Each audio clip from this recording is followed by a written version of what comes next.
ముఖ్యంగా second half చాలా ఎక్స్ట్రాడినరీగా ఉందనిపించింది నాకు. బాగుంది, చాలా బాగుంది. ముఖ్యంగా సెకండ్ హాఫ్ పర్టికులర్గా చెప్తున్నాను, వెరీ గుడ్. అందులో ఆ టెంపో అనే డైరెక్టర్ చాలా బాగా తీసుకొచ్చాడు.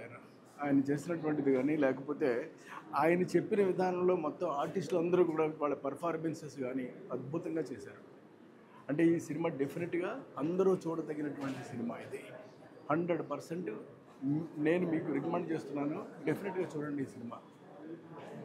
ఇక ఈ సినిమాలకు వచ్చేసరికి ముఖ్యంగా ఇద్దరు విలన్స్ చాలా బాగా చేశారు, ఎక్స్ట్రాడినరీగా చేశారు.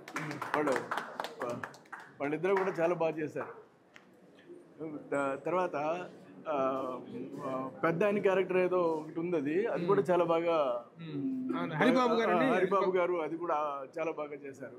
మొత్తం మీద ఏమైనప్పటికీ కూడా ఆర్టిస్టుల యొక్క పెర్ఫార్మెన్స్ మాత్రం బాగా ఇమిడింది ఇందులో. అందుకనే మీకు బాగా ఎక్కువ పండింది సినిమా. డెఫినెట్గా 100% చూడవలసినటువంటి సినిమా ఇది. I feel that. Director taking గురించి, మ్యూజిక్ గురించి ఎలా చెప్తారు?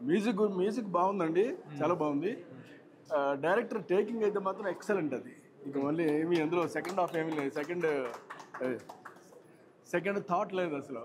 ఎందుకంటే సెకండ్ హాఫ్లో ఇరగొడిచడం పట్టుకున్నాను.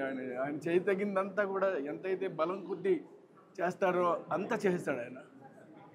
డెఫినెట్గా 100% బాగుంది cinema. Thank you sir. Thank you.